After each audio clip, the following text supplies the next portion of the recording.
Com essa cara, hein?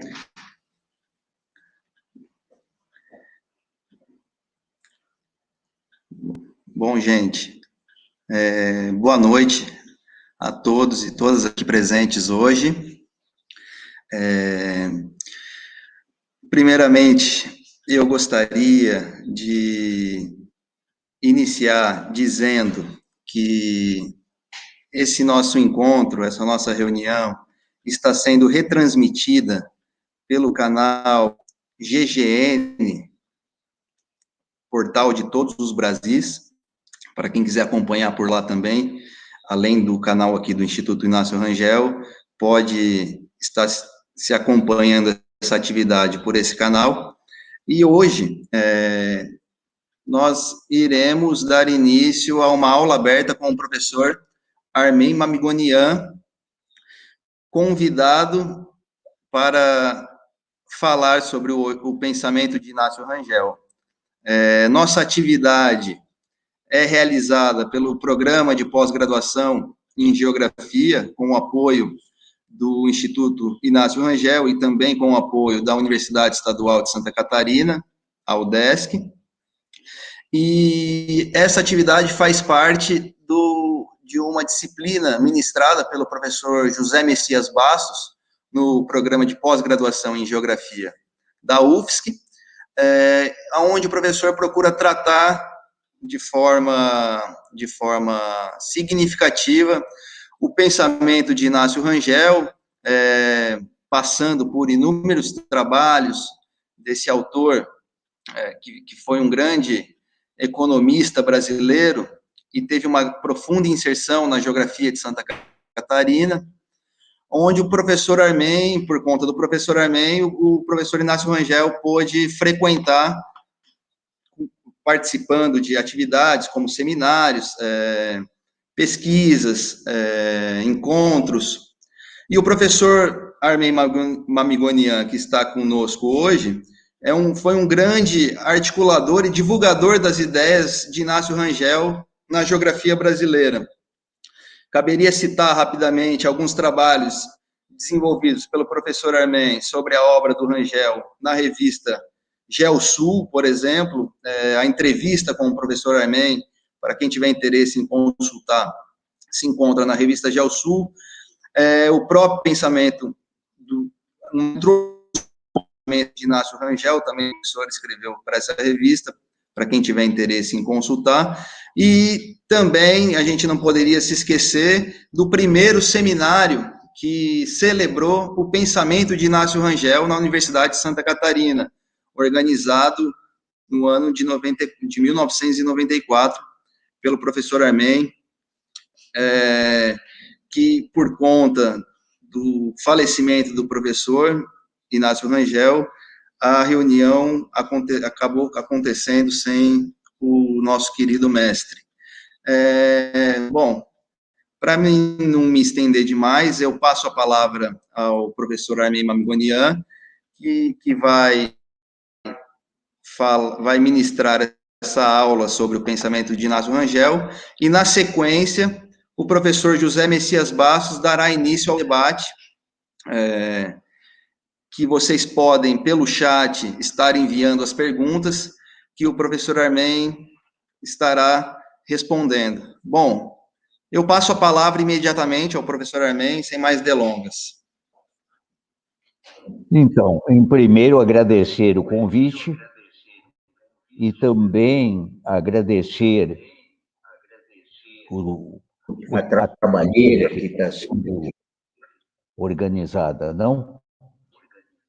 Organização de uma reunião dessas não é uma brincadeira.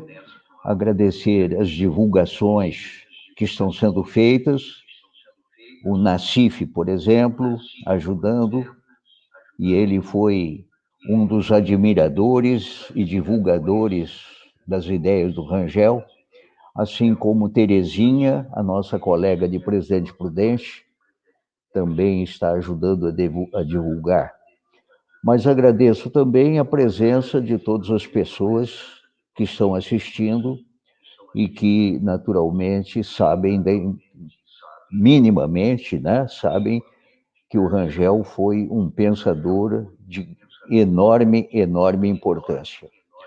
Eu começaria dizendo que uma exposição como essa tem que ser apenas uma exposição panorâmica, colocando questões da vida dele, da formação intelectual dele, né, e das ideias que ele produziu.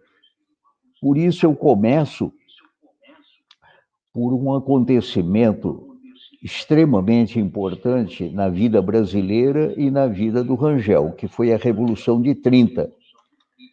Nesse momento, Rangel prestava serviço militar num quartel, o 28º Batalhão, e esse batalhão era também sede, né, da administração militar do Maranhão. Prestando serviço na Revolução de 30, ele e os colegas dele assumiram o controle do quartel. Isso quer dizer, portanto, que apoiaram militarmente, né, o movimento liderado por Getúlio Vargas. Ele mesmo fazia questão de dizer que o comando, né, era exercido por Getúlio. E ele, naquele momento, era subordinado, mas uma subordinação, digamos assim, ativa, porque tinham tomado o quartel. Ora, esse acontecimento, com 16 anos de idade, quando ele fazia o serviço militar, marcou muito a vida dele e decorria em grande parte da influência do seu pai. O pai dele, juiz de direito em várias comarcas do Maranhão, ele exercia de uma maneira tão rigorosa, tão séria, que exatamente era deslocado de comarca para comarca quando os interesses locais pressionavam o governo para tirá-lo. Esse pai foi fundamental na formação do Rangel.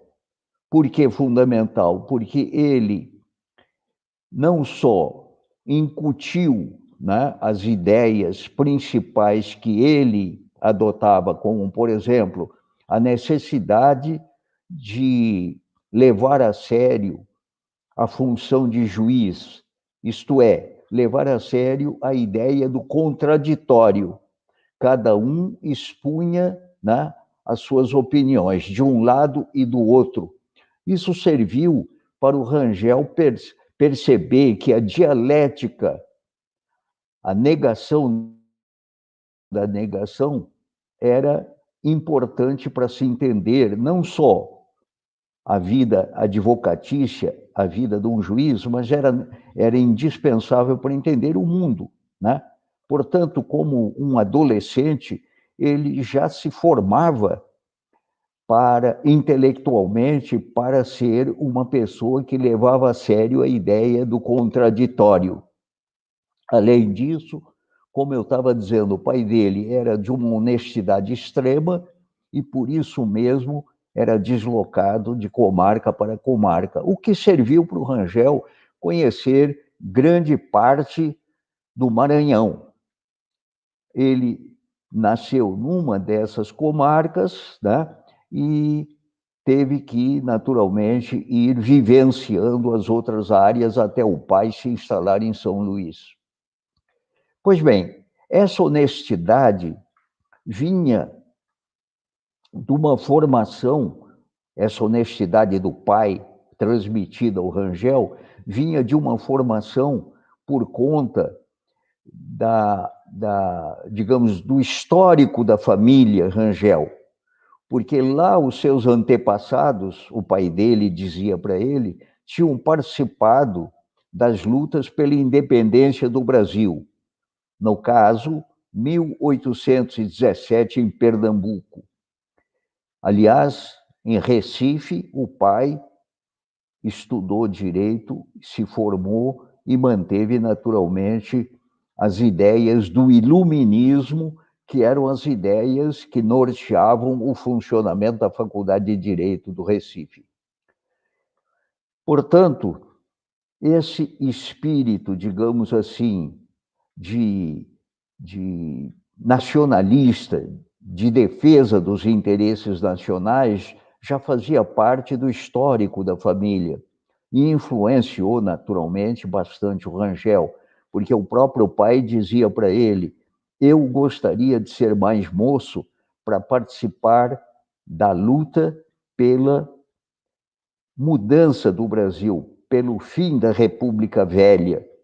E o Rangel, naturalmente, levou a sério isto. Pois bem, no ano seguinte, em 31, o Rangel ficou deslumbrado com a leitura, com 17 anos, portanto, com a leitura do Manifesto Comunista.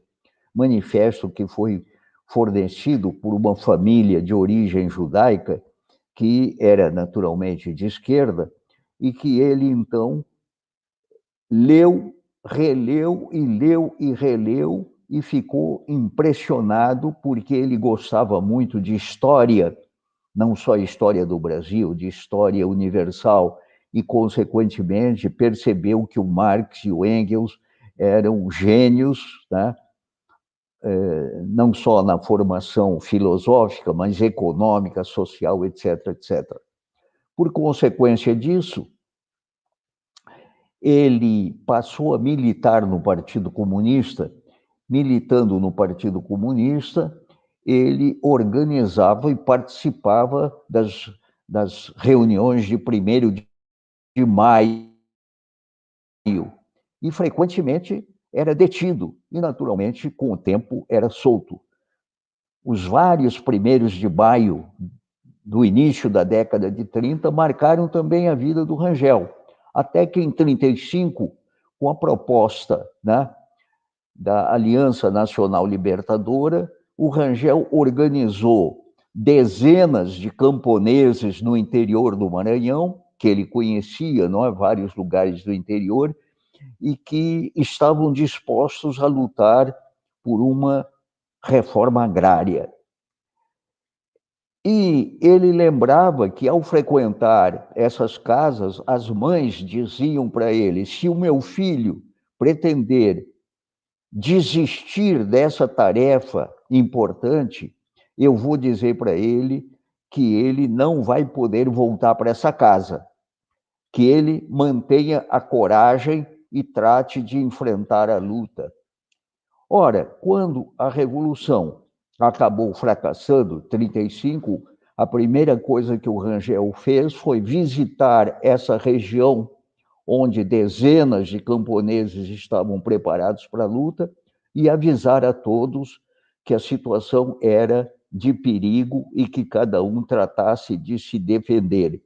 Mas ele foi preso, e tão importante que era na vida maranhense, que ele foi mandado, né, com, portanto, 21 anos, ele foi mandado para a prisão no Rio de Janeiro, onde todas as pessoas consideradas perigosas, de alguma maneira, Graciliano Ramos, por exemplo, né, eram mandadas. E lá em 35 e 36, ele teve essa experiência importante também de viver a vida da prisão com outros militantes comunistas.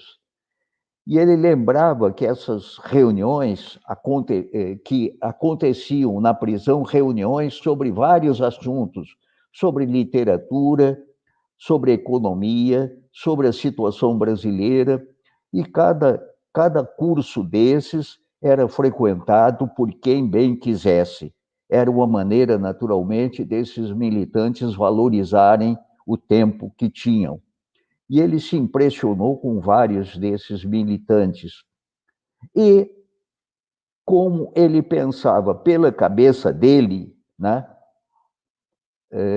característica que ele herdou do pai, como ele pensava pela cabeça dele, nessa época mesmo, 36, ele observou que a economia brasileira estava crescendo, a despeito das teses da Aliança Nacional Libertadora, que, influenciados, né, pela Internacional Comunista, diziam que não haveria industrialização sem uma reforma agrária. E ele disse, eu batalhei pela reforma agrária, mas estou percebendo pelas notícias que eu recebo que a industrialização está acontecendo. Então, essa tese estava equivocada. Dessa maneira, pensando com a cabeça dele, ele foi criando o seu próprio mundo, digamos assim, de pensamento dele, né? A Internacional Comunista estava equivocada.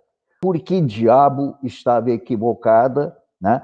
Se a industrialização estava acontecendo?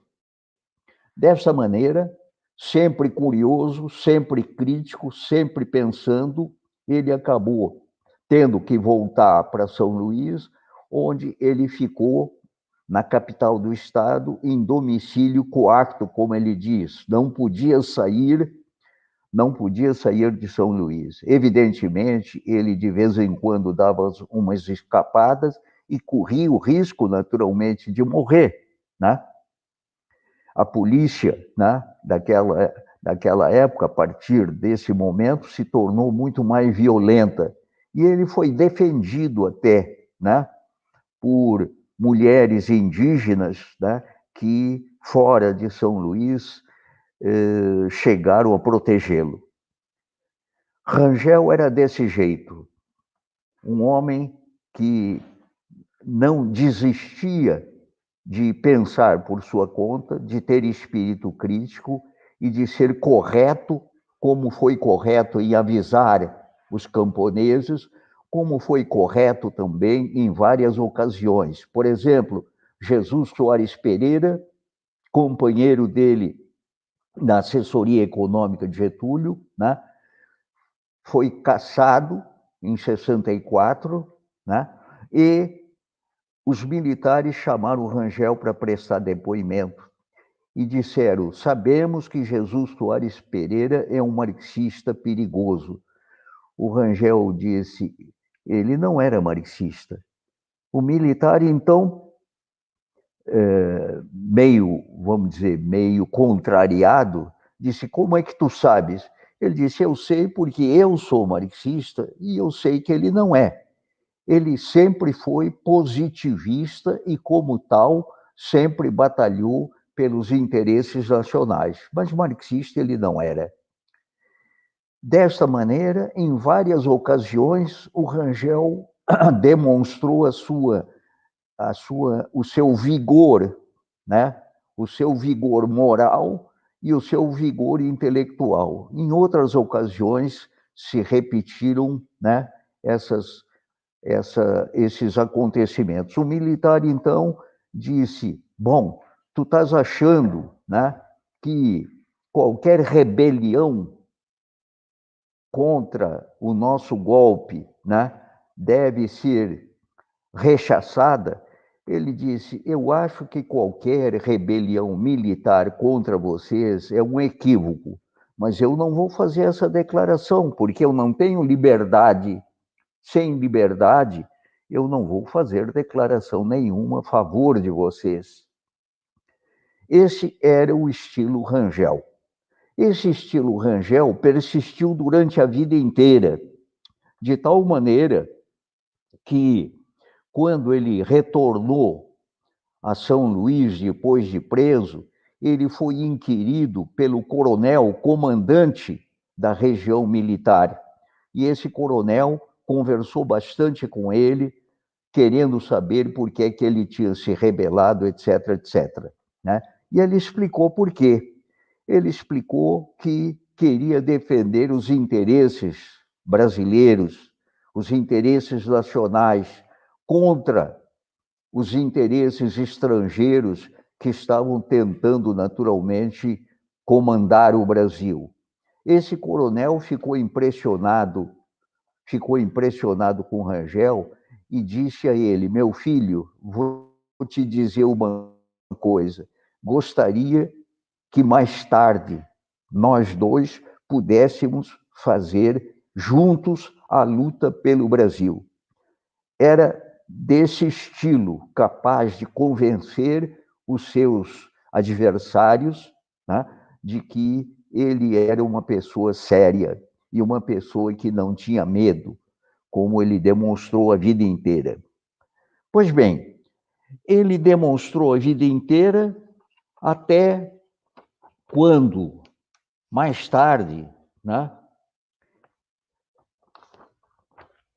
discutindo sobre o Brasil, como ele discutiu permanentemente, né, houve uma certa altura, agora, por exemplo, desculpe, vou tomar agora os exemplos dos jornais que dizem frequentemente, os jornais, nas suas análises econômicas sobre o Brasil está numa situação, eles dizem, o Brasil está numa situação difícil economicamente, parece que o crescimento não vai se sustentar, e assim por diante. Um pessimismo, naturalmente, que tem bastante razão.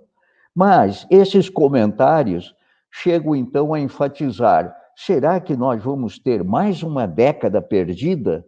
Né? Dizem esses analistas.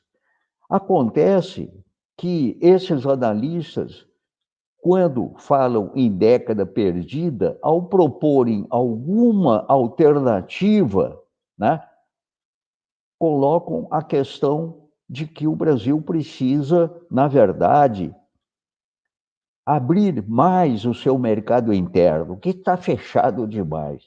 O Brasil precisa privatizar ao máximo as estatais, porque tem estatais demais, ineficientes, etc., etc.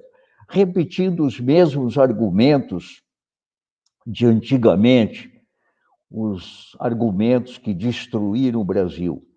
Então, ao falarem da década perdida, eles, na verdade, têm propostas mais neoliberais ainda do que esse governozinho insignificante, maluco e destruidor que é o governo atual. É bom não esquecer que, durante o governo Temer, vendeu-se a Embraer e, pela graça do bom Deus, essa venda não se concretizou. Não se concretizou porque a Boeing, né, em crise econômica, acabou desistindo. É isso que esses caras querem. Como querem e dizem abertamente, né, que a privatização da Eletrobras é uma maravilha, isso tem que acontecer, etc., etc. Esses jornalistas, portanto, parecem uma imagem que eu tenho, muito antiga, né? Quando eu era moleque, e aparecia uma propaganda da RCA Victor, uma empresa norte-americana que fazia divulgação em rádios, de discos, etc. E a propaganda dizia: o cachorro que vocês estão vendo aqui, o cachorrinho que vocês estão vendo aqui, conhece bem a voz do dono. E aparecia esse cachorrinho ouvindo, né, a voz do dono. Esses jornalistas são isso. Eles ouvem a voz do dono, que são os donos dos jornais. E os donos dos jornais têm os interesses deles e têm os interesses do imperialismo norte-americano, principalmente o imperialismo norte-americano, que eles defendem intransigentemente, os interesses deles e os interesses do imperialismo americano. Como aconteceu, por exemplo, quando a CM e o dono da Globo, né, se reuniram para determinar que depois do Collor, né, e da queda do Collor, quem deveria ser o presidente deveria ser Fernando Henrique Cardoso. Então, esses donos de jornais são isso, né? Estão pensando nos seus interesses e nos interesses que comandam eles, que são os interesses do imperialismo. Desta maneira, dá para dizer que, se nós dependermos desses jornalistas, se nós dependermos da política atual, nós estaremos perdidos como fomos perdidos. As décadas perdidas, eles deveriam comparar com o período que o Rangel dizia, de 1930 a 1980, durante 50 anos, o Brasil, a União Soviética e o Japão foram os países que mais cresceram no mundo. Por que que o Rangel dizia isso sozinho? Nenhum outro economista insistia em dizer, né, que durante meio século, Brasil, União Soviética e o Japão foram os que mais cresceram no mundo. Por que que não diziam? Certamente porque a cabeça deles estava direcionada mais para bobagens do que para coisas sérias. Esses economistas frequentemente faziam questões de dizer que o Brasil era um país atrasado. Mas se era um país atrasado, e o Rangel dizia, o atraso pode ser uma boa motivação para o avanço. O atraso é um estímulo para o avanço, como foi para o caso da União Soviética, do Japão e do Brasil, que estavam atrasados diante da Europa, diante dos Estados Unidos da época. Os Estados Unidos e a Europa já produziam alumínio com bastante força, e a União Soviética e o Japão só começaram a produzir em 1932, porque, afinal de contas, a Segunda Guerra Mundial estava se aproximando. E o Brasil começou a fazer as experiências, o Brasil começou a fazer as experiências sobre alumínio em 1938, e nos anos 40, antes de terminar a guerra, estava produzindo alumínio em Ouro Preto. Ocorre que, em 1945, um golpe militar que derruba o Getúlio e assume um cara que era fã incondicional da Alemanha, o general Dutra, e que se tornou um simples serviçal do governo americano. Ayudu Dutra.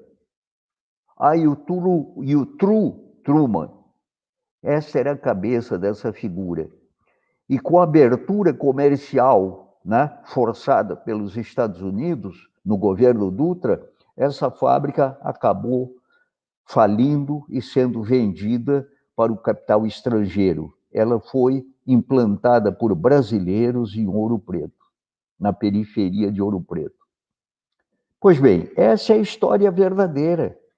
De 1930 a 1980, mesmo com os golpes de 45, de 54, 2 golpes contra o Getúlio, e o golpe de 64, mesmo com esses golpes todos, o Brasil esteve entre os países de maior crescimento do mundo.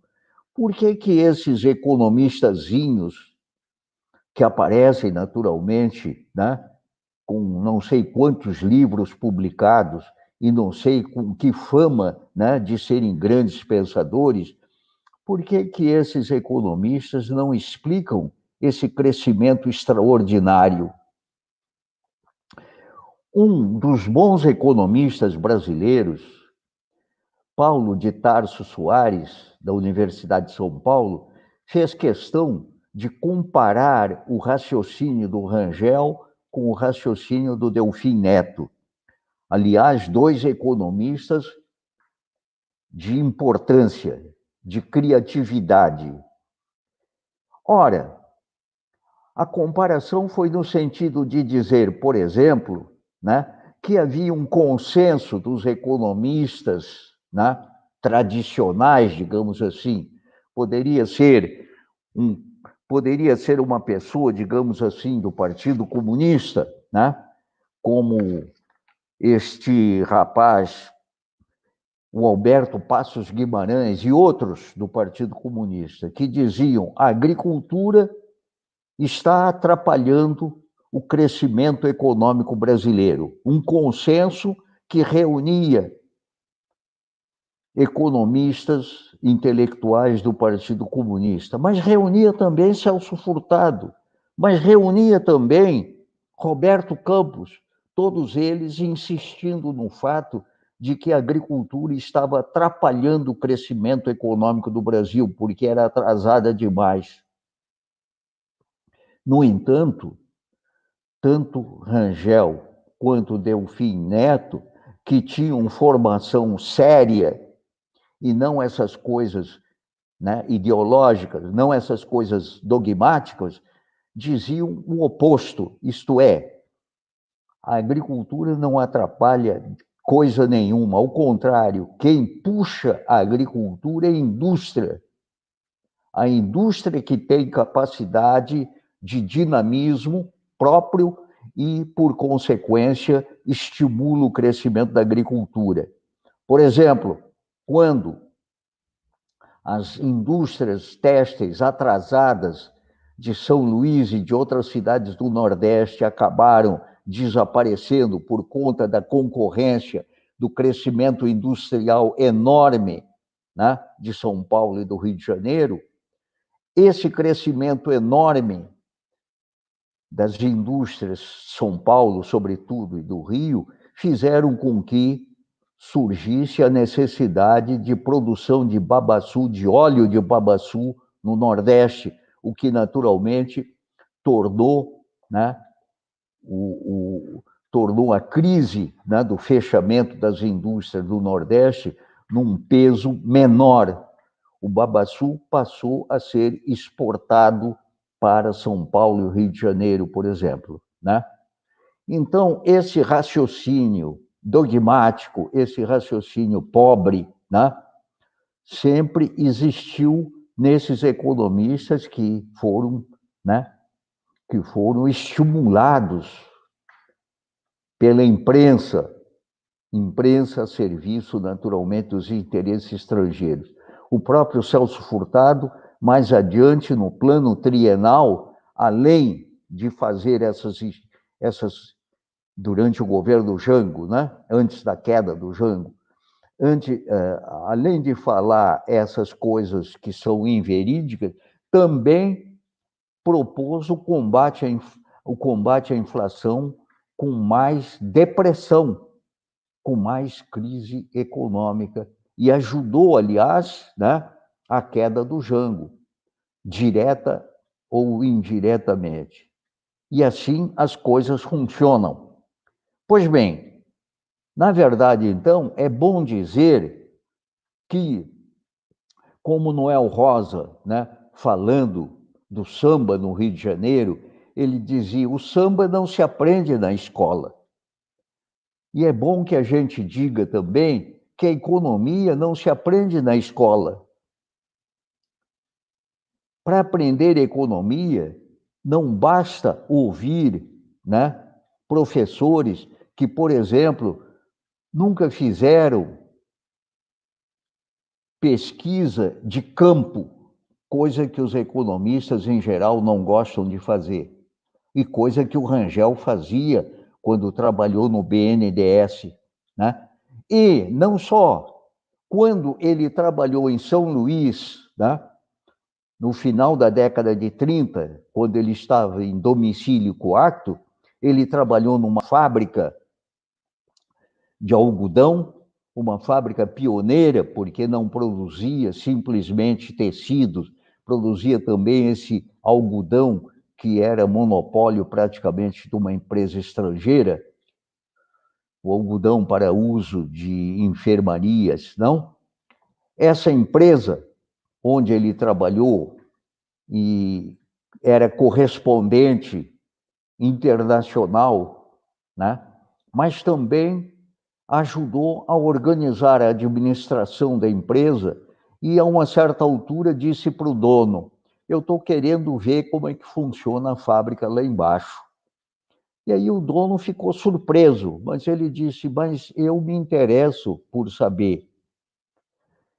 E aí ele percebeu que lá dentro da fábrica de tecidos, da indústria têxtil, né, existiam setores com capacidade ociosa, máquinas, portanto, que não operavam o tempo todo, né, a pleno vapor, porque a produção não era para que elas operassem o tempo todo. Capacidade ociosa, e via outras máquinas que eram estrangulamento. Porque quando chegava a produção nelas, a produção diminuía de intensidade, porque elas não tinham a capacidade necessária. Ele, portanto, percebeu que existia o fenômeno da capacidade ociosa e o fenômeno dos estrangulamentos. Desta maneira, quando, no final dos anos 80, que se percebeu, né, que o período 1930-1980 estava se esgotando, ele logo percebeu que estava se esgotando porque a industrialização tinha se completado sucessivamente, ramo por ramo, desde a indústria leve, têxtil, cigarros, etc., né? Até a mecânica pesada e a engenharia pesada, né? O Brasil tinha montado um edifício industrial completo. Portanto, o modelo de substituição de importações tinha se esgotado. Ele reconheceu que Celso Furtado tinha sido o primeiro a dizer que, a partir de 30, o Brasil estava passando por um crescimento do tipo de um tipo cíclico, um ciclo de crescimento econômico. Ele dá a Celso Furtado o mérito que, em 54, publicou um livro sobre a economia brasileira dizendo isso. A partir de 30, começa uma industrialização por substituição de importações. É o ciclo que o Rangel disse, é o ciclo juglariano. Como ele era um estudioso sério, né? Ele percebeu ao longo da vida dele, lendo, por exemplo, né, economistas, né? Schumpeter, por exemplo, que trabalhou, né, com a ideia de ciclos, influenciado pelo ciclo longo, Kondratiev, influenciado naturalmente pelo ciclo longo, pelo ciclo pequeno, menor, né, o ciclo decenal, né, o ciclo juglariano Marx. O Marx, naturalmente, foi o primeiro a falar, e o Juglar foi o primeiro a botar isso em estatística. Então, o Rangel passou a trabalhar com a ideia de ciclos decenais, né? Ciclos que em todas as industrializações aconteciam, e os ciclos longos, que aconteciam por conta da expansão da economia capitalista mundial, ciclos que deram origem às revoluções industriais. E algumas pessoas meio metidas à besta diziam que o Rangel falava de ciclos sem saber os anos, se eram gregorianos ou se eram anos julianos, falando essas besteiras para dizer que tinham o direito, né, de criticar a ideia de ciclos do Rangel. Quando esses bestinhas metidos a sábios foram questionados, ao se lembrar, né, que de 100 em 100 anos, portanto de 2 em 2 Kondratiev, acontecem revoluções industriais, e no intervalo entre uma revolução industrial e outra acontecem as aplicações dessas revoluções industriais para novos setores. Por exemplo, no caso da primeira revolução industrial, né, a etapa seguinte foi usar a máquina a vapor, né, que era usada na indústria, para os transportes, para a navegação, para as ferrovias. Na etapa seguinte, foram feitas coisas semelhantes, com a extensão da segunda Revolução Industrial, por exemplo, a indústria automobilística para a Europa, né, que praticamente não tinha indústria automobilística. Pois bem, a diferença, portanto, entre Rangel e esses economistas aos quais nós nos estamos referindo de maneira pejorativa, vale para outras pessoas. Por exemplo, Dona Maria Conceição Tavares, que, aliás, né, ficou entusiasmada com a ideia do combate à inflação. Nos anos 80, né, seus discípulos, ou Bresser Pereira, né, fizeram os congelamentos de preços. Coisa de criancinhas de primeiro ano primário. Uma grande besteira que deu chance do Collor ganhar a eleição. Discípulos e outros, né, de Dona Maria Conceição Tavares.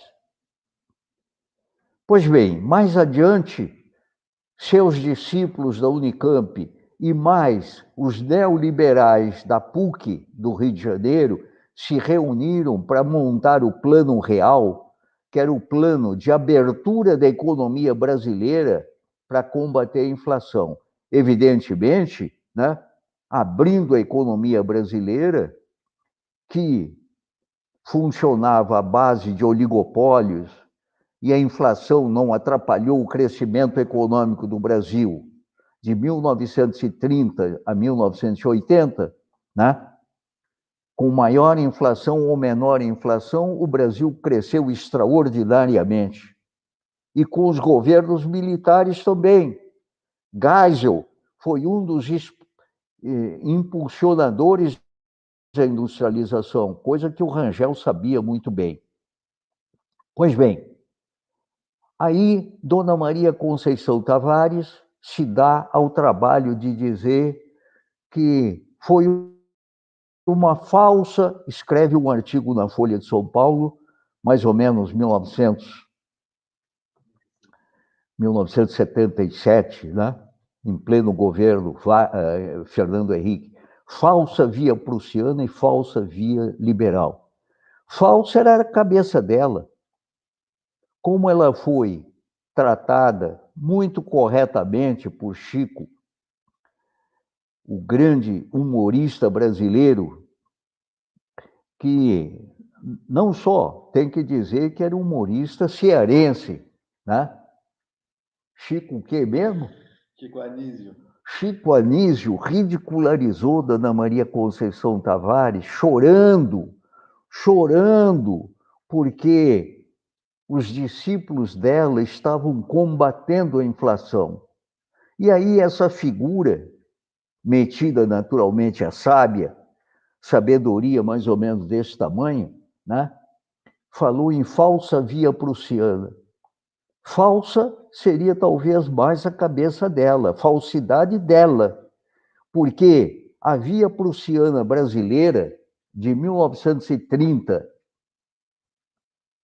via prussiana, afinal de contas, Getúlio, né, era um senhor feudal que administrou a industrialização brasileira, não?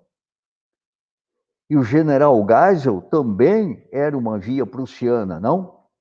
Assim como Juscelino, não? Pois bem, essa via prussiana, de 1930 a 1980, foi um período glorioso do Brasil. Glorioso do ponto de vista de crescimento econômico, com todos os defeitos que acompanham o crescimento econômico. E o que é que foi o papel do Plano Real dos seus discípulos e mais os neoliberais da PUC? Foi a destruição. porque com Fernando Henrique Cardoso foram sendo destruídas, por exemplo, as indústrias mecânicas do Brasil. Vilares desapareceu. Foram destruídas as autopeças. Por exemplo, um dos donos da Metal Leve deixou de ser industrial para ser uma biblioteca na Universidade de São Paulo. Destruição.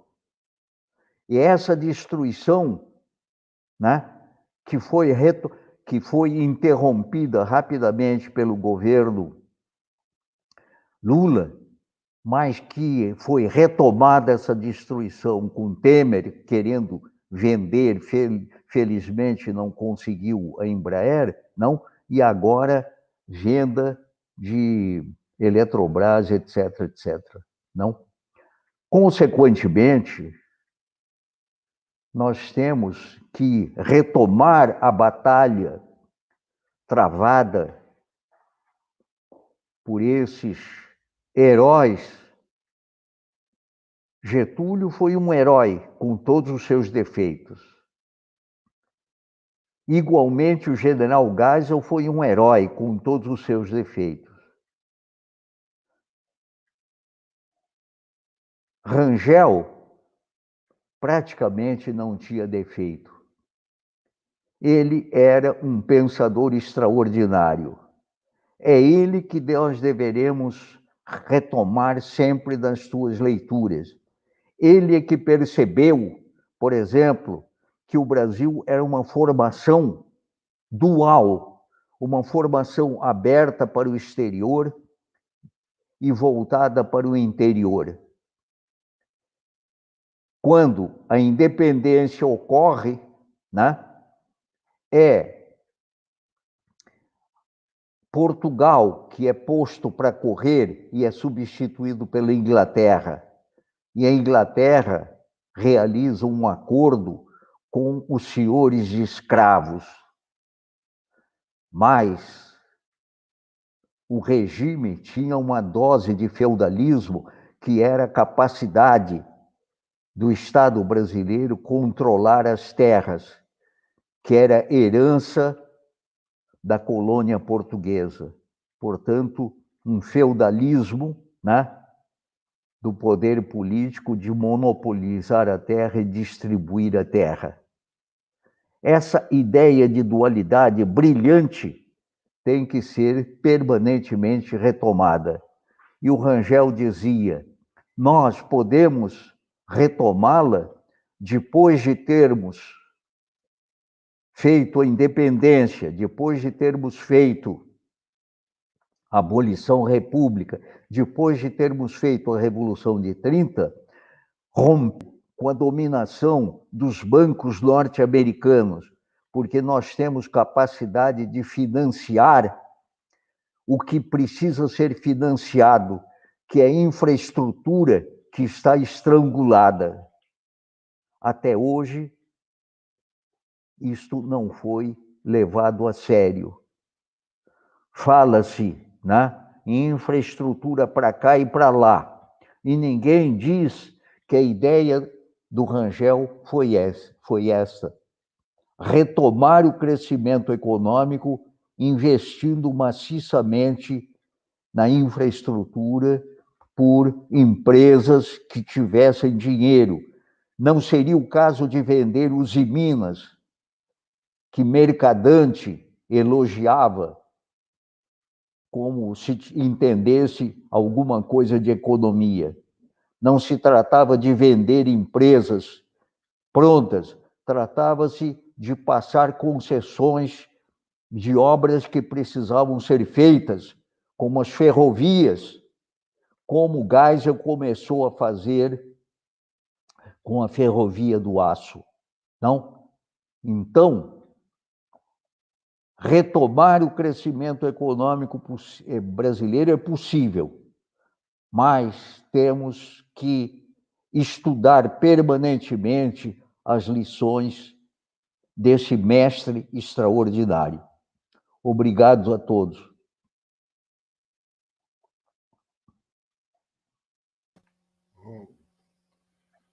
Boa noite, também Pela cumprimento. minha também conta, agradeço. 45 minutos, mais ou menos, não? Fala, Messias. Opa, eu queria primeiro agradecer o Armei por estar finalizando aqui a nossa disciplina sobre o seu pensamento, né, com tópicos especiais em desenvolvimento regional e urbano, o pensamento de Armei Mamigonian, com muita honra que nós temos aqui no Pensamento de Inácio Rangel, desculpe. Quero te corrigir. Pensamento de Inácio Rangel. Eu sou apenas um discípulo desse tamanho. O que conta é o pensamento do Rangel. Sim, sim, mas a gente também deve, na geografia, muito a ti. E o Rangel está na geografia graças à tua insistência, Então, isso não é pouca coisa. Então, Armin, diante dessa tua exposição, eu fiquei pensando em algumas questões aqui para facilitar o trabalho das pesquisas, né, dos alunos do programa de pós-graduação. A primeira é a ideia de dualidade, né, como tu colocaste aí no final. É uma ideia para entender o Estado brasileiro, a formação brasileira, a formação social brasileira. E mais aplicada regionalmente, quer dizer, nos estados. Como que poderia essa ideia ajudar nas pesquisas, né? Se tu tens algum exemplo para nos dar dessa força de políticas estaduais no desenvolvimento, por exemplo, de estados do Nordeste ou mesmo do Sul do Brasil. Uma outra questão, Armin, que eu gostaria também de te ouvir, é a questão de que alguns autores dizem que existe nos escritos do Rangel um lado teórico, da teoria, da dualidade, da macroeconomia, e um lado mais pragmático, prático, da vida, da microeconomia, das empresas, do processo industrial. É possível fazer uma análise descolando uma coisa da outra? Né? Então, e para encerrar, bem, uma última questão. Em 64, o Rangel, tu falaste, né, na tua exposição, falou que ele não ia fazer a declaração para os militares de que o movimento de 64 foi um equívoco. O movimento contra o governo, portanto, de Jango.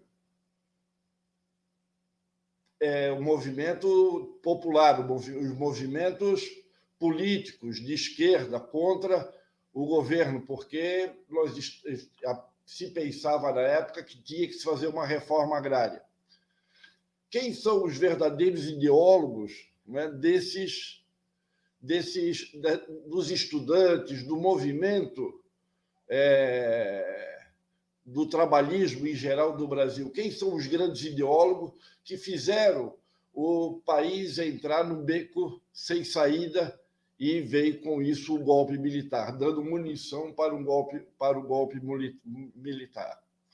Então, agradeço bastante. São essas 3 questões iniciais para começar o debate. Mas nós temos aqui no chat várias outras questões. Mas vamos começar por essa, porque já são 3 questões, hein? Né? Melhor já falar dessas e depois pegar as outras, né? Certo. Messias, vou começar pela última. 1964, frequentemente se fala, né, em golpe norte-americano, e foi um golpe norte-americano, evidentemente, né? Os Estados Unidos não podiam tolerar o Brasil do jeito que o Brasil estava. Consequentemente, tinham que derrubar o Jango, né? Mas ocorre que nem o Jango, nem o Brizola, nem o Prestes e outras pessoas também ligadas, né, de alguma maneira, né, tiveram capacidade de enfrentar a realidade. O Jango, para começar, se propôs a fazer muita coisa. Por exemplo, reforma agrária nos chamados eixos ferroviários e rodoviários. Mas isso seria uma coisa, para começar, sem necessidade. E, por outro lado, uma provocação aos proprietários das terras, não? Provocação que, evidentemente, estimulou o golpe. Então, eu diria que nem Jango, nem Brizola, nem Prestes estiveram à altura dos acontecimentos. Em geral, não se fala isso, mas é preciso dizer, ora, né? E as consequências, evidentemente, foram as piores possíveis. Por exemplo, durante o governo do golpe militar, Castelo Branco, né, foram feitas várias destruições de empresas brasileiras, já de cara, né? Por exemplo, o Grupo Jafé, né, que tinha minas de carvão em Santa Catarina, siderurgia em São Paulo, indústria têxtil, né, de grande porte. Esse grupo foi destruído, como foram destruídas outras empresas. Eu estou citando um exemplo. Ora, acontece que esse pró-americanismo do golpe militar não levou muito tempo. Acabou o governo, né, que pretendia restabelecer a democracia, mas, para começar, o Castelo Branco prolongou o seu mandato, não? Então, depois disso, o setor nacionalista do Exército acabou assumindo as direções, os rumos dos acontecimentos. E o exemplo mais forte foi do general Geisel. Com Geisel, né, houve o chamado crescimento, né, que foi impulsionado fora do chamado milagre econômico do Delfim, que não foi o milagre econômico do Delfim, naturalmente, como Rangel disse, né, foi por uma medida que ele e outros estavam propondo, que era correção monetária. Correção monetária que corrigiria os depósitos bancários e corrigiria as dívidas. Já que o Brasil tinha, né, já que enfrentar venda de automóveis, venda de eletrodomésticos, não, isso aí não poderia ser feito com dinheiro pronto, tinha que ser feito por prestações, né? Então, a correção monetária teve um papel que não foi o Delfim que teve o papel no milagre, né? A correção monetária que teve esse papel, que o Rangel defendia e determinados caras do governo acabaram assumindo. Ainda, tu dizes a dualidade. Eu creio que nós deveremos ampliar, Messias, as ideias todas do Rangel para fazer análise, né, de qualquer fenômeno econômico, social e geográfico, né, que a gente esteja estudando.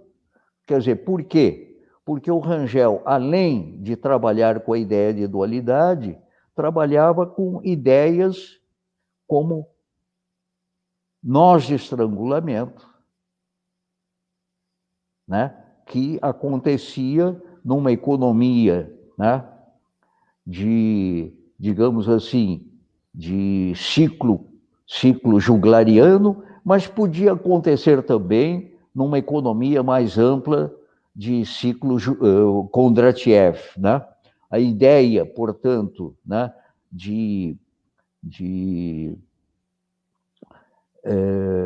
nós de estrangulamento, né, e capacidade ociosa, essa é uma ideia que dá para aplicar, né, em qualquer nível, no nível municipal, no nível regional. É obrigado, aliás, quando se pensa em planejamento, né, municipal ou regional, nós temos que saber o que é que são qualidades, né, que são exatamente as capacidades existentes e, na verdade, portanto, né, as possibilidades de investimento, né, e, por outro lado, o que é que pode atrapalhar, que são os nós de estrangulamento, que são as desvantagens, mas que, se forem usadas corretamente, se transformam em vantagens. Então, as ideias do Rangel, no sentido mais amplo da palavra, né, que, né, o Paulo de Tarso, eu acho que teve o mérito de chamar a atenção para a semelhança com o raciocínio do Delfim Neto, né, elas são ideias que servem para orientar pesquisas, não? Então, na minha cabeça, voltando, o Paulo de Tarso, Zé Márcio Rego, Bielchowski tiveram um mérito, né, que muitos não tiveram, de chamar a atenção para a importância das ideias, né, do Rangel e, como eu estava dizendo, do próprio Delfim Neto. Porque o Delfim Neto lia, por exemplo, os planejadores, os economistas planejadores da economia da Polônia, por exemplo. Eles não só lia, como ele importou, trouxe ao Brasil, né, economistas ligados ao planejamento econômico da Polônia socialista para ministrarem aulas em São Paulo. Bom, a outra questão, a segunda, né, passei da terceira para a segunda. Eu acho que não dá para descolar, né, o que seria macroeconomia e microeconomia. Aliás, o Rangel não usava essas expressões, microeconomia, macroeconomia. Para ele, isso não era necessário, não? Não havia menor necessidade de falar em microeconomia, economia das empresas, ou a economia nacional, ou economia internacional. Para ele, tudo isso estava conjugado, né? O que era microeconomia e macroeconomia eram coisas absolutamente conjugadas. Obrigado pelas questões. Mais alguma? Tem no chat agora, né? Temos aqui no chat uma série de questões que eu vou tentar... Tem questões aí que estão colocadas, né? Pergunta, João Vitor é o Jajá? Não, é um outro. À luz da teoria rangeliana da dualidade básica, como o senhor analisa a formação socioespacial mexicana e sua transição ao capitalismo? Eu já respondo direto. Isso é um assunto que tu tens que estudar, olha. Eu é que vou resolver o assunto, tu é que tem que te virar, seu João Vitor. Bom trabalho. A outra. É possível aplicar a integração das formações regionais brasileiras frente a uma política de governo que prioriza a entregar e privilegiar setores... É possível aplicar a integração das formações regionais brasileiras frente a uma política de governo que prioriza entregar e privilegiar os setores estratégicos? As formações sociais brasileiras têm que ser entendidas dentro do contexto brasileiro, ora, não? Lá atrás, quando o Rangel disse, né, nos anos 50, no final dos anos 50, se deu prioridade às rodovias, né, é porque as regiões brasileiras praticamente não tinham grandes comunicações entre si. As diferentes regiões brasileiras estavam, para usar uma expressão que ele dizia, o Brasil era mais insular do que o Japão. Cada região, né, funcionava com poucos contatos com outras regiões. Então, a rodoviarização foi indispensável para conectar as regiões, porque o que se transportava de uma região para outra, mesmo que fosse de São Paulo, né, para, digamos, para Mato Grosso, né, o que acontecia? Acontecia que dava para levar por ferrovia, no caso, né, da noroeste do Brasil, e de Campo Grande para Cuiabá tinha que usar a rodovia, não? Ia fazer o quê? Uma ferrovia de Campo Grande a Cuiabá, quando, né, se tinha uma troca muito pequena de mercadorias, né? A carga transportada pequena exigia caminhões, não? Então, quando muita gente lá, metida, conhecedora, diz nós deveríamos ter feito ferrovias, né? Mas para transportar quantidades insignificantes, não? O Rangel diz, então, a rodoviarização foi uma bela de uma solução, mas agora, ele estava falando, portanto, dos anos 80, né? Agora a ferrovia é indispensável para conectar as regiões. A ferrovia é indispensável, mas também conectar os diferentes módulos de transporte também é importante, porque nós não deveremos menosprezar a ideia de que a cabotagem no Brasil deve ser retomada. Evidentemente que ela deve ser retomada. Mas não podemos desprezar também, né, que as rodovias vão continuar necessárias, porque esses módulos têm que ser conectados.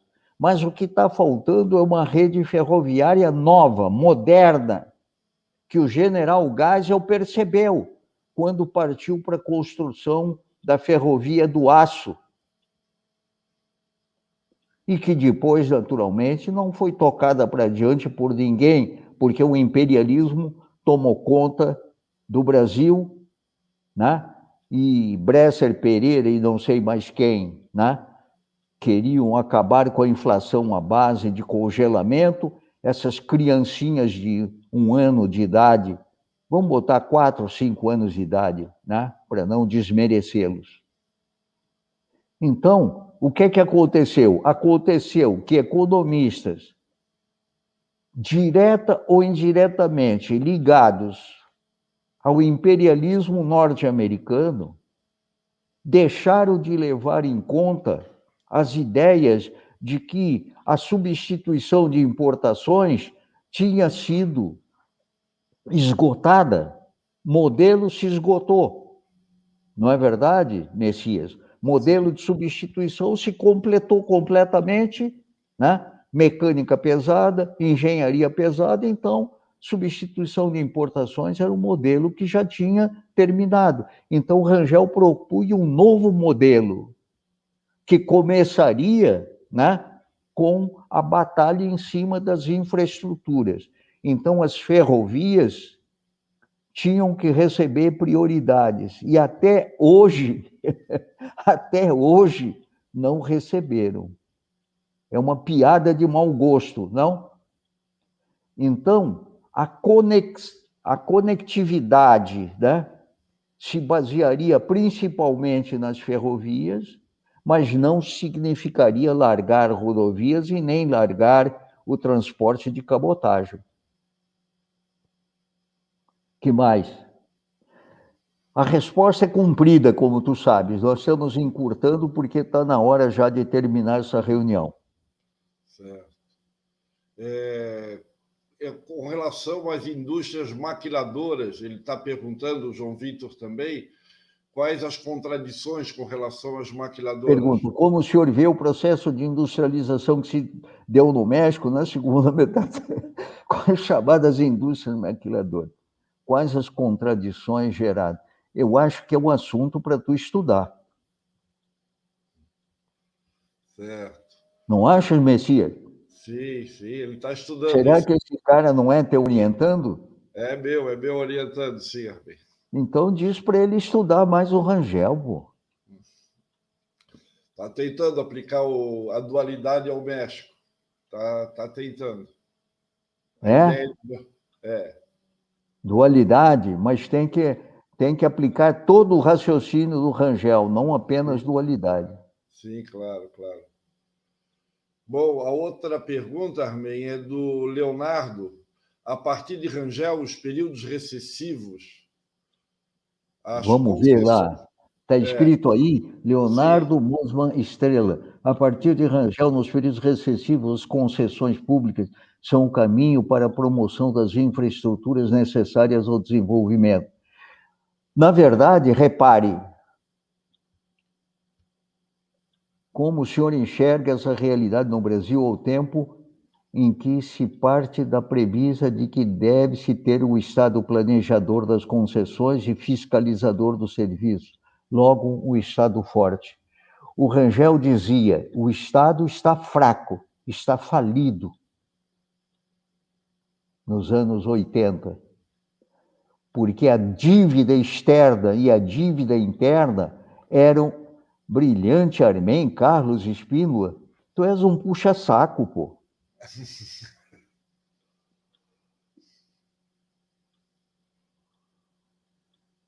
Ele é teu amigo, Messias. nosso. Nosso? É, Eu, hein? Voltando ao rapaz aí que está colocando a questão. Acontece que a questão, desculpe, repete, bota aí no painel de novo. Enxerga essa realidade no Brasil ao tempo em que se parte da premissa que deve ter um Estado planejador das concessões e fiscalizador do serviço, logo um Estado forte. O Estado deve ser um Estado planejador, sim, certamente, mas ele não é um Estado forte, porque ele estava, na época, né, falido, tanto na dívida externa quanto na dívida interna. Por consequência, ele não poderia tocar para frente as infraestruturas.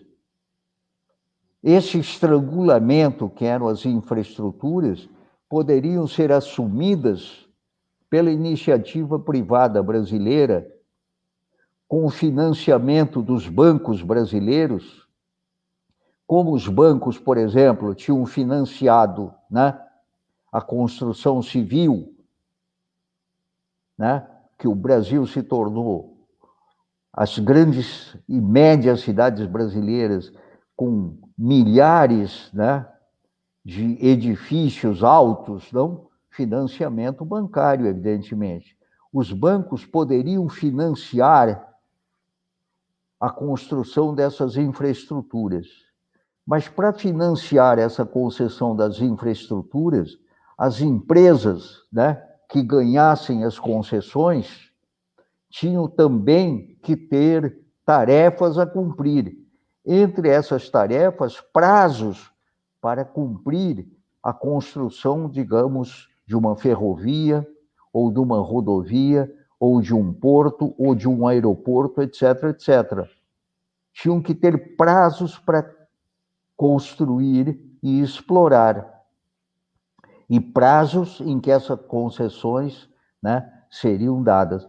Mas se essas empresas não cumprissem essas obrigações, o Estado, como poder concedente, podia chamar essas concessões de volta, né? E não essa picaretagem que passou a existir no Brasil a partir de Collor, Fernando Henrique, de Temer e dessa figurinha, desse bandido que está aí. bom. Tem mais uma pergunta aqui. Como o conceito de dualidade básica brasileira se encaixa na realidade de Santa Catarina? Que tá aí no, vai aparecer aí a pergunta, não? É do Pedro que fez a pergunta. O Fernando é que tem essa... Pedro Curou. Como o conceito da dualidade básica brasileira se encaixa na realidade de Santa Catarina, na opinião do senhor, né? Eu diria, veja, rapidamente, para não dar muito tempo de conversa, em 1930, quando se fez a Revolução, quem comandava o estado de Santa Catarina era um setor comercial que trabalhava, sobretudo, com importações, porque Santa Catarina não tinha exportações propriamente, né? Santa Catarina mandava coisas para outros cantos do Brasil e importava da Europa e de outros lugares, né? Cimento, por exemplo, né? Então, em Santa Catarina, o comando até 30 era o comando do capital comercial, como era também o caso do Brasil em geral. Um capital comercial de menor porte, mas era um capital comercial, EPIC e Companhia Limitada, não? Ora, a partir de 30, aos poucos, não exatamente em 30, mas nos anos 30, o poder foi incorporado às mãos dos senhores feudais da Serra de Lages, a família Nereu Ramos e os demais, né? Esses senhores feudais eram senhores feudais que tinham interesse na industrialização de Santa Catarina. Para eles, né, industrializar Santa Catarina era uma tarefa importante para se tocar. Tanto é que, ao longo do tempo, foram surgindo empresas ligadas ao governo. Obrigado.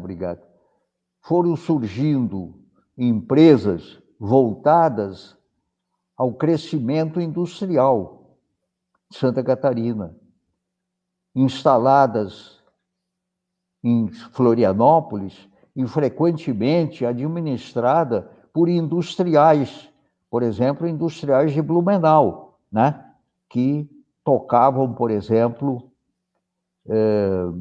empresa, por exemplo, de eletricidade em Santa Catarina. Santa Catarina tinha pequenas empresas de eletricidade e durante esse período, né, foi incentivada a participação do Estado catarinense em estender, né, as redes de transmissão de eletricidade de uma usina, né, termoelétrica que existia em Tubarão para o resto do Estado. E assim por diante. Houve estímulos, por exemplo, de desconto do imposto de renda, né? Desconto do imposto de renda para as empresas realizarem investimentos. Em resumo, houve uma política mais ou menos semelhante à política brasileira. A outra pergunta, Armin?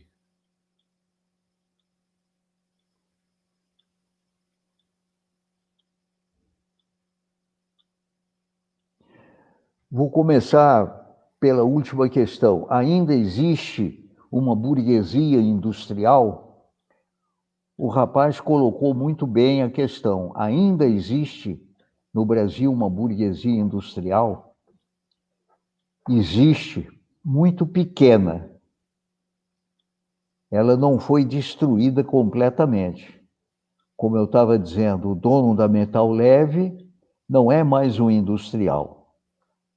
É uma biblioteca na Universidade de São Paulo, uma coisa triste, não? Mas nós temos muitos empresários no Brasil e temos interesse, como o Lula percebeu durante o governo dele, muito mais que a Dilma. A Dilma teve o mérito de tocar para diante, por exemplo, né, a questão de rever, né, as punições realizadas durante a ditadura. Mas, do ponto de vista econômico, foi muito fraca. Mas o Lula, apesar de ter ministros, né, de baixo calão, bandidos, a começar por esse cara que foi prefeito em Ribeirão Preto, onde ele começou a se locupletar, e hoje é um cara milionário, tem muito dinheiro, e foi ministro do Lula por conta do assassinato do prefeito de Santo André, que era o preferido do Lula para ser ministro da Economia. Foi assassinado pela CIA, pelo FBI,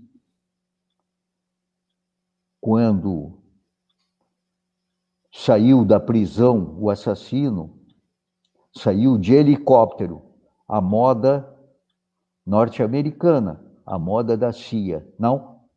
Matou o Celso Daniel, fugiu para a Bahia e 40 dias depois ele foi morto. É o mesmo estilo, a mesma coisa que aconteceram nos assassinatos de Martin Luther King, assassinatos de Kennedy, do irmão do Kennedy, dos Pantera Negra. A CIA assassinou Celso Daniel para que esse bandidinho assumisse. E administraram pessimamente a economia. Mas como o Lula tinha muita capacidade, por exemplo, quando o Mercadante elogiou a privatização da Usiminas, faltou ele dizer que estava elogiando porque tinha um amigo que ia comprar a Companhia Siderúrgica Nacional, como comprou, não? Ele tinha uns bons amiguinhos, o Mercadante, não? Por conta disso, qualquer partido, né, sério, revolucionário, é infiltrado por picaretas, por traidores, não? Isso acontece no mundo inteiro. Pois bem, o Lula, que sabe que se não tiver a competência, o PT pode ser destruído, como o imperialismo americano está tentando há muito tempo destruir o PT. Voltando para um próximo governo Lula, né, certamente será necessário estimular os industriais existentes para que empresas, né, do porte da engenharia pesada brasileira, que foram, né, praticamente quase que destruídas, não é verdade, mas que sobreviveram, né, elas possam retomar obras públicas, não?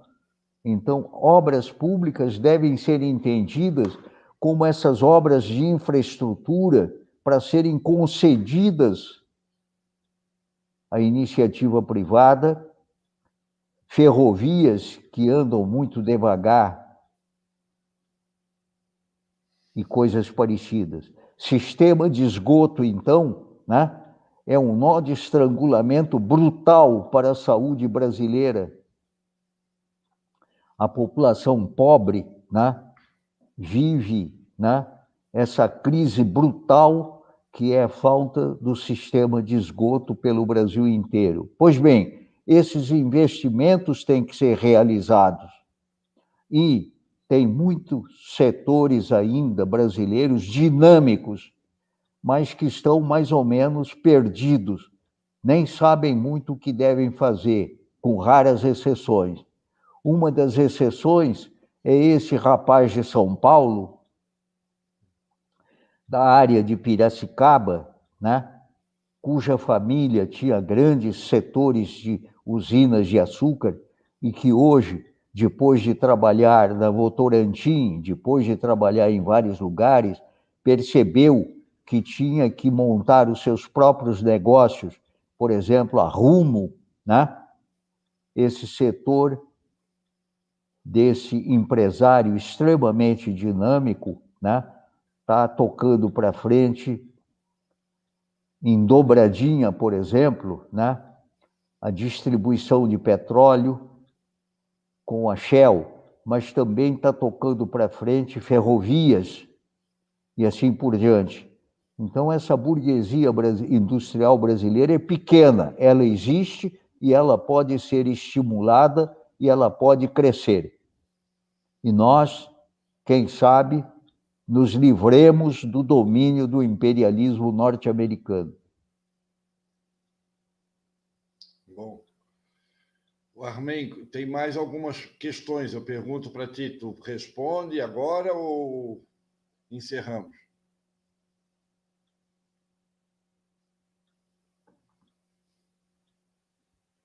Escutou, não, Armen? Vamos lá.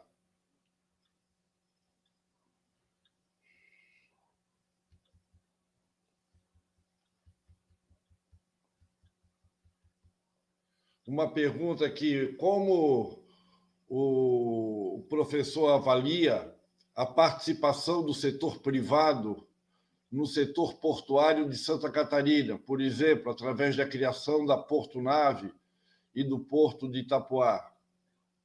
A participação do setor privado no setor portuário de Santa Catarina, por exemplo, através da criação da Porto Nave e do Porto Itapuá. Eu acho necessário sempre, né, que essas empresas exerçam da maneira a mais competente, né, as suas funções. O porto, por exemplo, junto a São Francisco, é um porto de grandes dimensões, capaz de receber navios de grandes dimensões.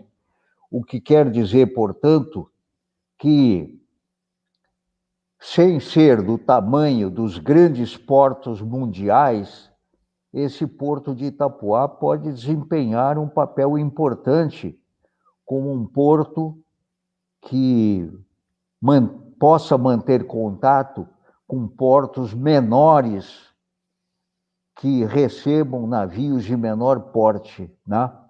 Ela deve ser estimulada para isso, assim como o porto que existe do outro lado do rio Itajaí, igualmente, né, possa desempenhar um papel, digamos assim, de importância nas importações e exportações.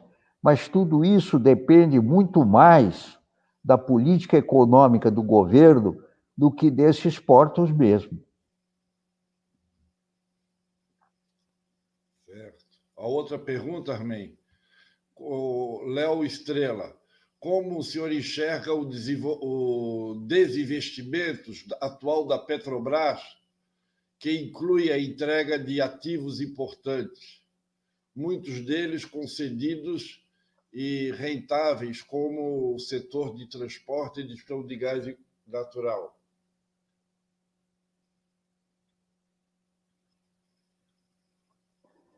Olha, questão bastante importante, porque faz parte exatamente, né, de que a ideia de retomada da economia parte pela privatização, não?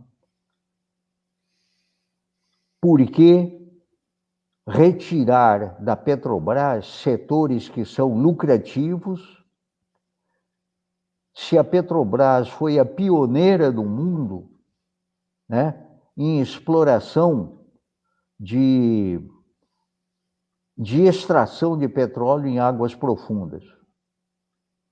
Petrobras foi pioneira no mundo. Dona Maria Conceição Tavares deve ter se esquecido de tantas coisas. O Brasil foi pioneiro na produção de etanol. E ela, coitadinha, ficou falando abobrinha. Pioneiro. A Embraer é uma empresa pioneira em vários avanços na indústria aeronáutica, não? Pois bem, a Petrobras,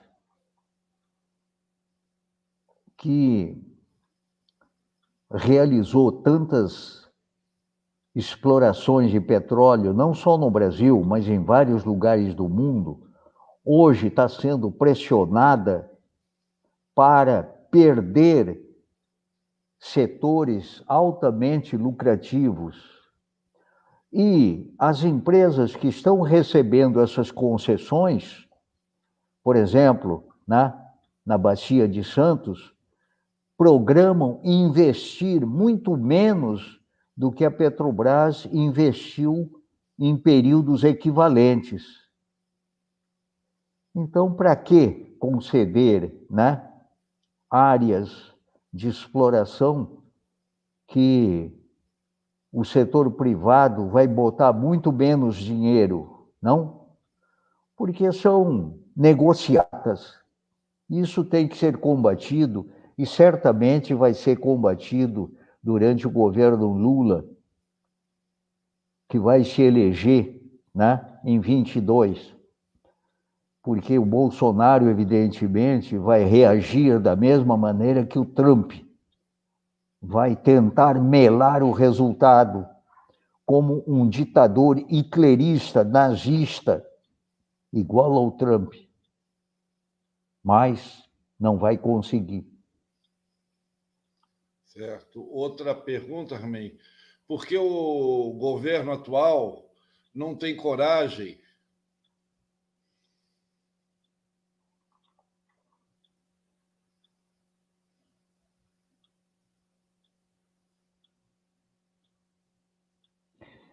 Mas tu achas que o governo Bolsonaro tem coragem de fazer alguma coisa?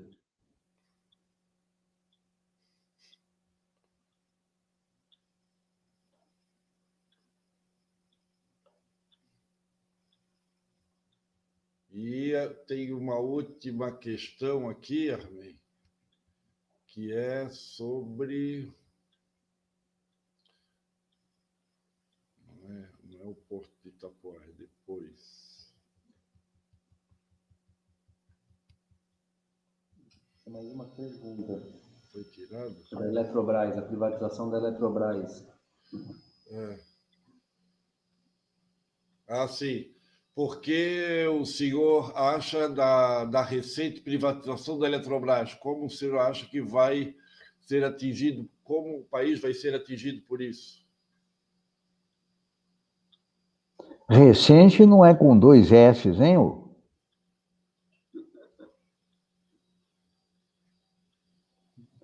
Olha,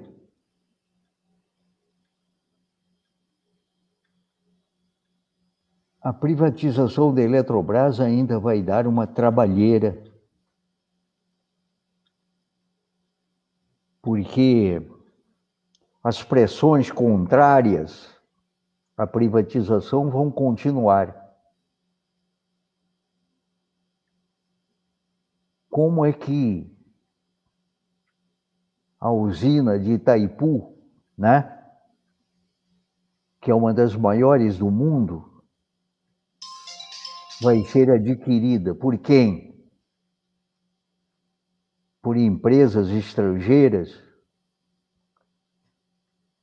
Não vai haver reação?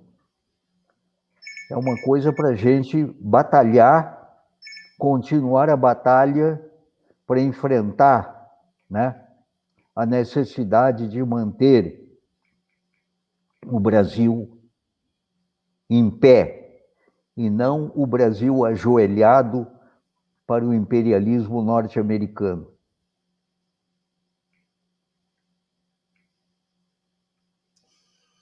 Certo. Bom, eu gostaria de agradecer ao professor Armin por ter tido a paciência e para nós é um grande privilégio ouvi-lo e debater, como tivemos aqui no chat.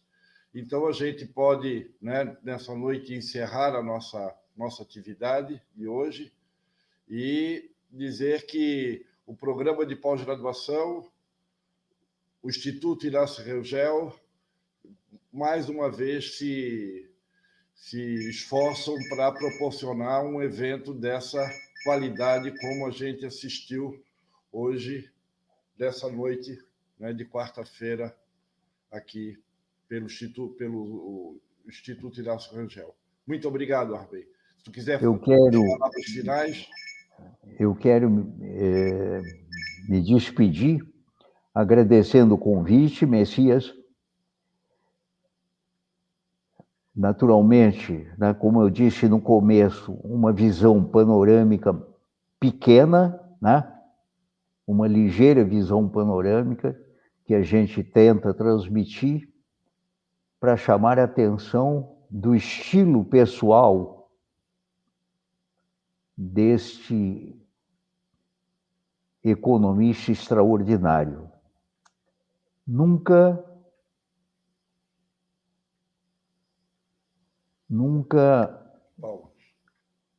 estudou economia, né?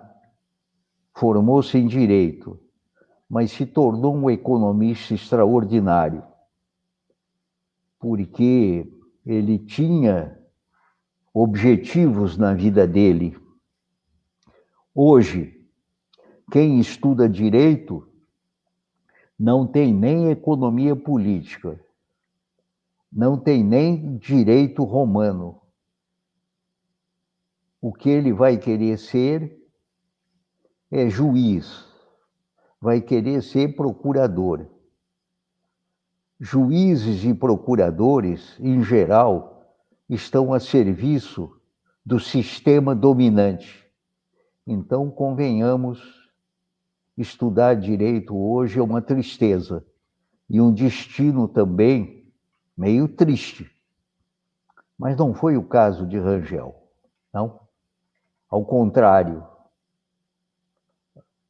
ele terminou o curso de Direito, como você sabe, Messias certamente sabe, por pressão do pai dele, que pediu que Dona Aliette, a esposa dele, forçasse ele a terminar o curso que tinha sido interrompido, curso que foi interrompido em São Luís, porque a faculdade foi fechada, porque o Rangel, como militante, era visto como figura perigosa. E o diretor da faculdade foi pressionado para expulsá-lo. E não expulsou, porque sabia quem era o Rangel, e esse diretor da faculdade também era formado em Recife, e não se subordinava a ordens da ditadura. E Rangel, então, ao estudar e terminar o curso de Direito no Rio de Janeiro, estava pensando muito mais no Brasil, estava pensando muito mais em desempenhar um papel que ele desempenhou, por exemplo, durante o governo Getúlio, durante o governo Juscelino, no BNDES, né, com vários tipos, né, de propostas para que o Brasil crescesse, não? Essa figura extraordinária deve estar sempre presente. E por isso, Messias, eu fico muito contente pelo fato do Instituto Inácio Rangel estar localizado em Florianópolis. E a nossa tarefa é tocar as tarefas que o Instituto Inácio Rangel está cumprindo, né? Por exemplo, na edição desses livros importantes para a geografia e para o conhecimento do Brasil e para o conhecimento do mundo. Parabéns a ti, Messias, e parabéns a todos nós, e meu agradecimento de novo a todos os que